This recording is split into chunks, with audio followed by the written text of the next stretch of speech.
Começando agora o programa Mediação e Negociação, com Juliana Poloni, ajudando pessoas e organizações.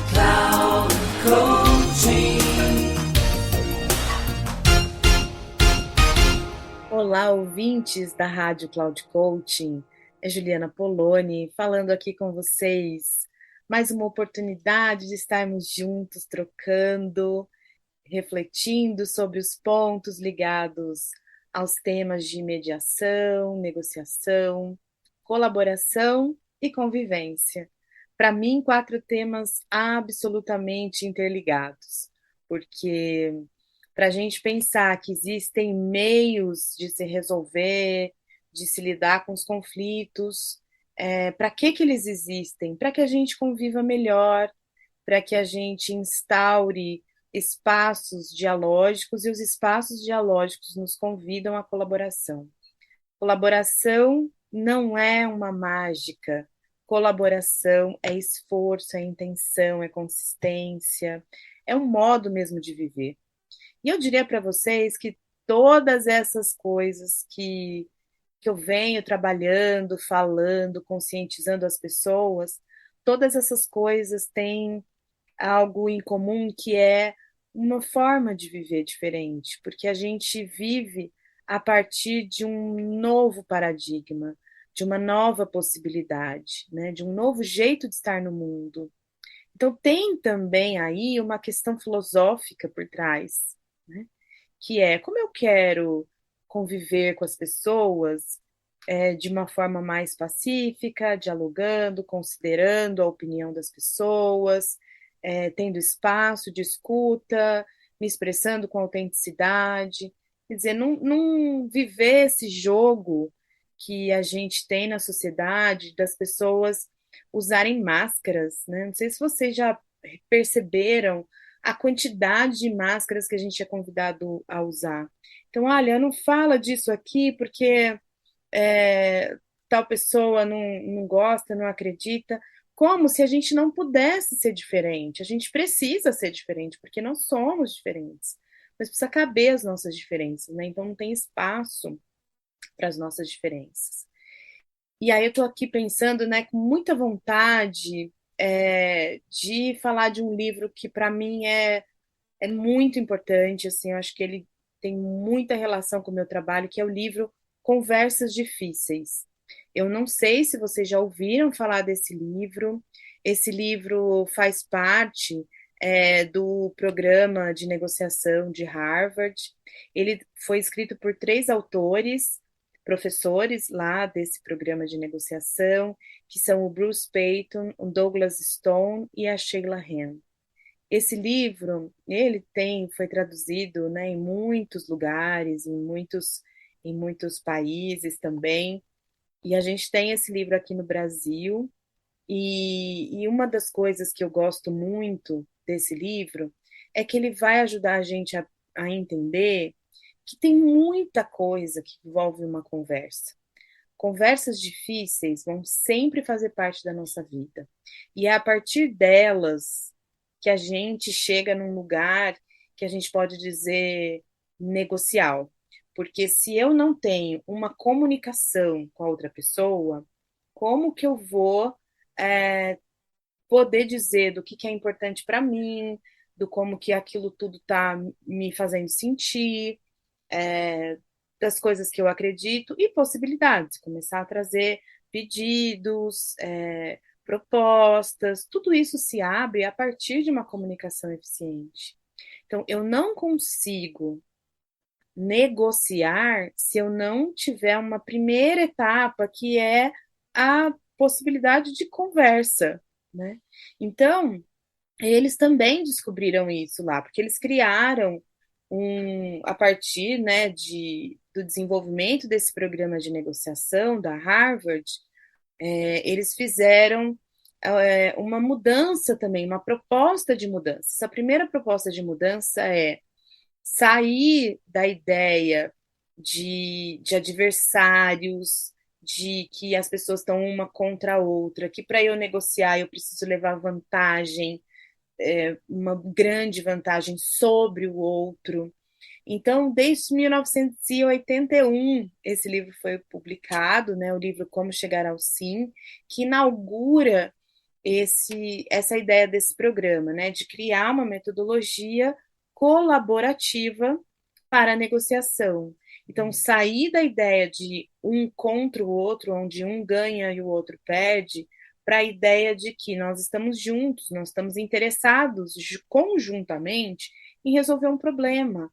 Porque quando a gente fala, né, mediação de conflitos, a pessoa fala, mas não tem conflito. E se a gente trocar pela palavra problema, né? Porque é isso, às vezes um conflito a gente não está enxergando ele, que a gente espera uma pessoa gritando com a gente, batendo na gente, apontando uma arma para a gente dizer que a gente está com conflito.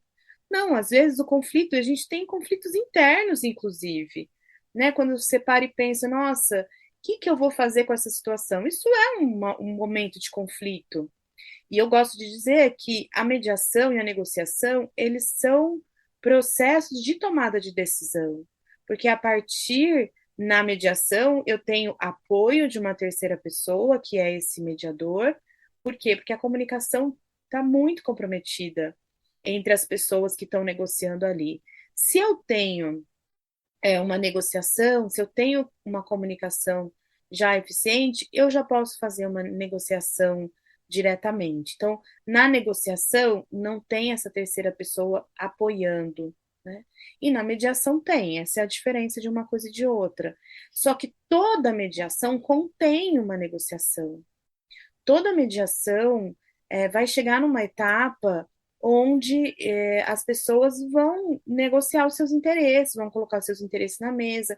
Claro que o mediador ele tem técnicas de negociação para poder colaborar com esse momento, né?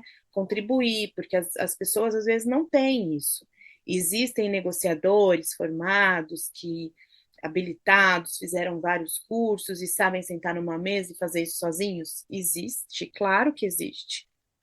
Mas as pessoas em geral, né, especialmente quando elas estão envolvidas nesse emocionalmente, né, envolvidas nesse dilema, pensando o que eu vou fazer, essa tomada de decisão não está sendo possível ainda, é o mediador que vai acompanhar esse processo, é o mediador que vai contribuir com essa possibilidade de raciocínio, de compreender as emoções, de gerir as emoções, de transformar também as emoções naquilo que ela está contribuindo, né?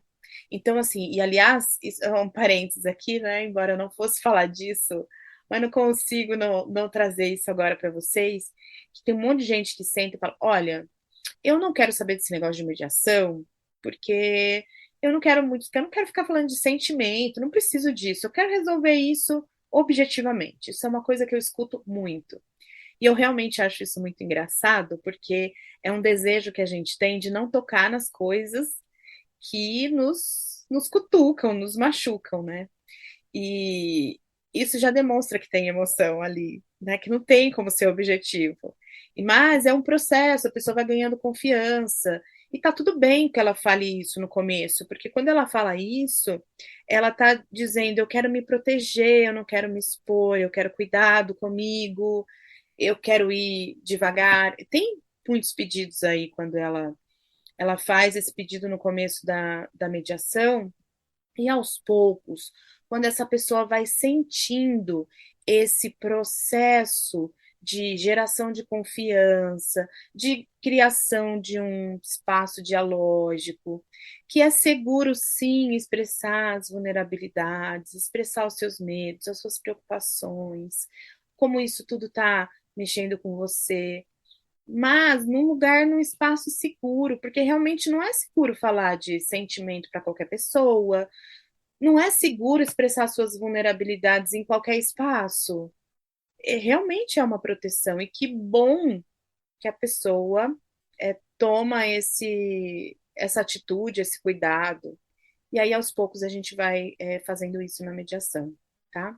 Então, quando a gente vai por esse caminho, né, a gente vai percebendo a importância da comunicação bilateral para que essas coisas vão acontecendo, né?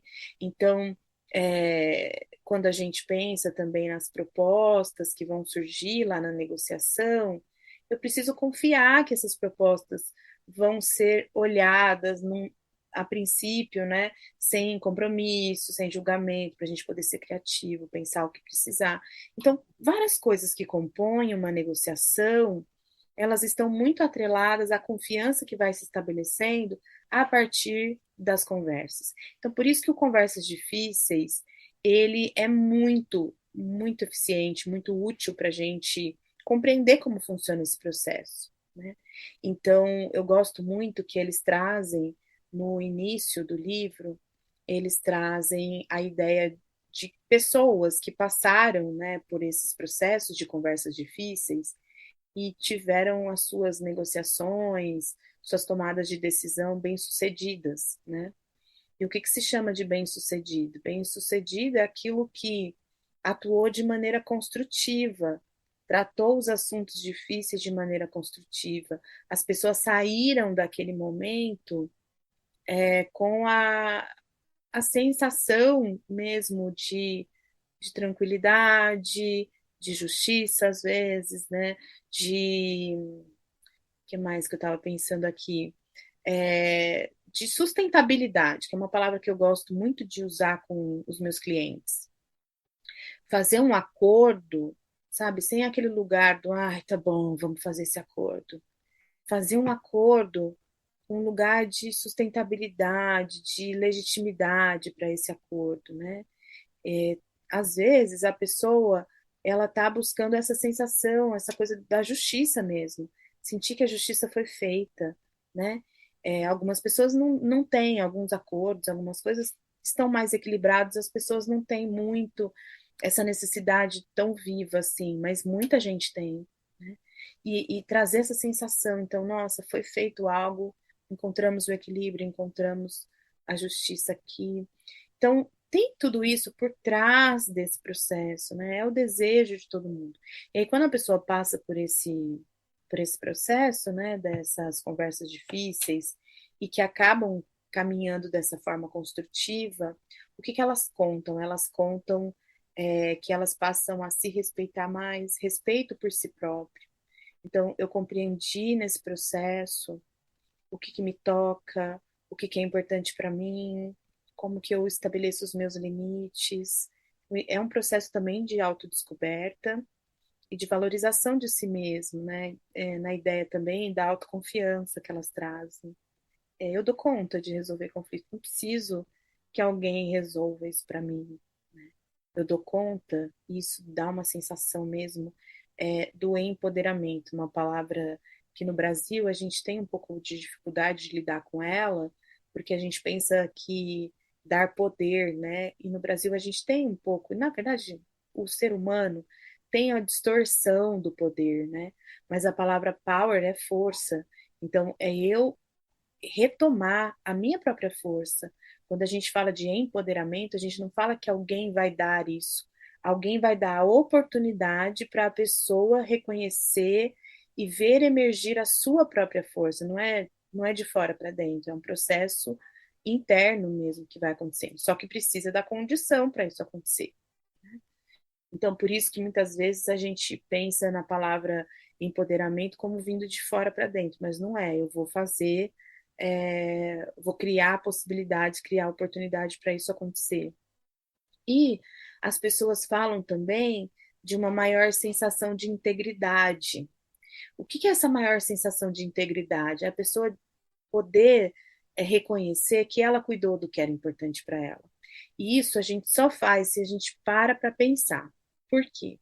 Porque quando a gente toma, especialmente na tomada de decisão, né, e aí os neurocientistas acrescentam muito nos nossos saberes sobre negociação, comunicação, porque dentro desse processo da tomada de decisão, que envolve a mediação e a negociação, se a gente toma uma coisa muito rápida, muito instintiva, a gente não teve condição de pensar sobre.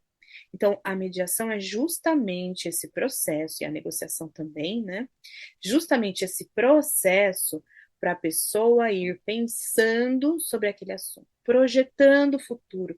Vocês sabem que a gente faz imagens mentais, né, sobre as coisas que a gente está pensando. Então, eu imagino aquilo se concretizando de uma determinada forma, aí eu já penso quais serão os obstáculos, eu já imagino de um outro jeito, eu vou construindo cenários. E esses cenários que eu vou construindo na minha mente vão me possibilitando tomar uma decisão mais segura, mais consciente. Eu não vou fazer isso por impulso. Eu não vou fazer isso movido por uma emoção que muitas vezes está ali despertando um gatilho. E aí eu vou tomar uma decisão e essa decisão vai ser prejudicial para mim. Então, essa sensação de integridade, uma tomada de decisão consciente, apoiada, isso é incrível, gente. Quem que não quer um negócio desse, né? E eu não consigo entender o quanto a gente, né, demorou para saber tudo isso, descobrir todas essas possibilidades, né? Por outro lado, celebro aqui que a gente tem hoje esse conhecimento todo para que a gente possa escolher melhor, a gente possa fazer tomadas de decisão que nos levem para esse lugar, né? De liberdade. Eu sou autônoma, eu decido, eu sei o que é melhor para mim, né? E eu decido, assim, não a partir é, somente dos meus próprios interesses. Eu faço isso, eu tomo decisões considerando o interesse de todo mundo que está ali envolvido. E eu gosto muito de uma fala de que a negociação ela é um processo onde eu vou fazer o que precisa ser feito junto com uma outra pessoa, que sozinha eu não dou conta. Porque se eu tivesse condições de resolver uma determinada situação sozinho, eu não precisava do outro que eu estou ali negociando. Então, quando a gente está negociando com alguém, a gente está do mesmo lado que essa pessoa, a gente não está um contra o outro. Quando eu negocio, eu tenho o outro para colaborar comigo, é junto comigo, a gente vai resolver aquela situação junto. E aí, trazendo, né, para o campo bem prático isso, pensar, por exemplo, num casal. Um casal se separa e se ficar nessa relação de um contra o outro, vai todo mundo perder muito. Mas se a gente for para um outro lugar, o convite para ir para um outro lugar de vamos resolver juntos isso que a gente mesmo criou.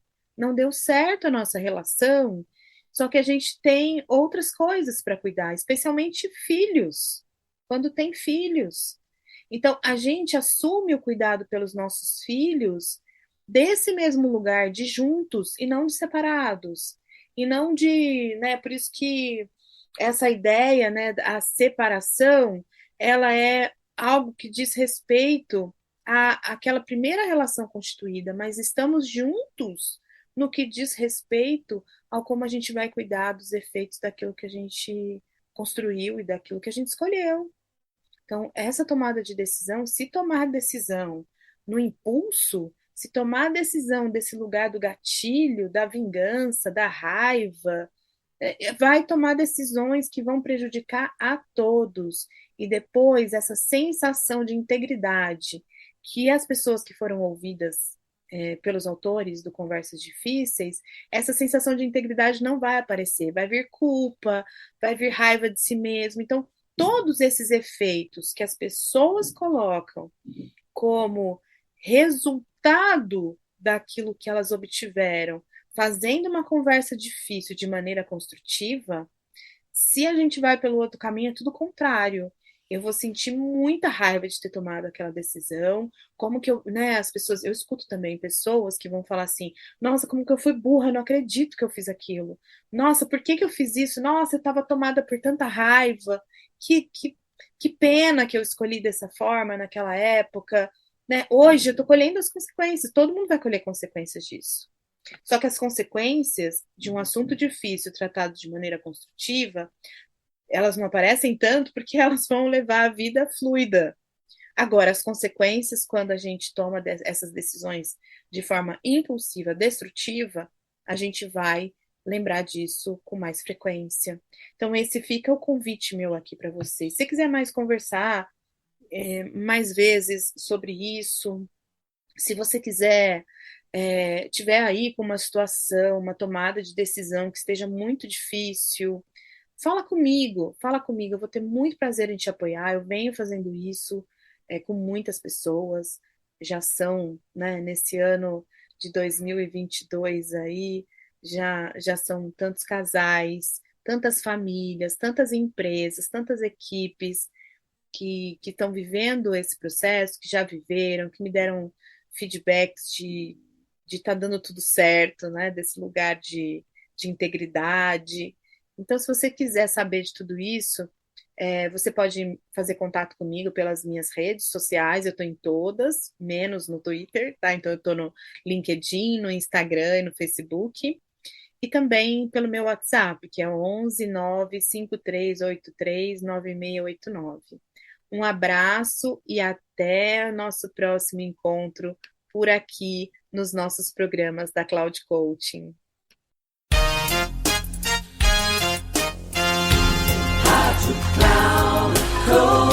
Final do programa Mediação e Negociação com Juliana Poloni, ajudando pessoas e organizações.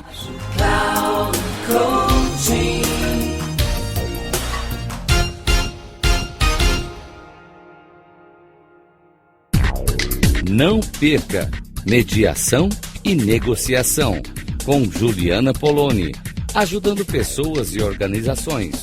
Sempre às segundas-feiras, às 14 horas, com reprise na terça, às 17 horas e na quarta, às 9 horas. Aqui, na Rádio Cloud Coaching. Acesse o nosso site radio.cloudcoaching.com.br e baixe nosso aplicativo na Google Store.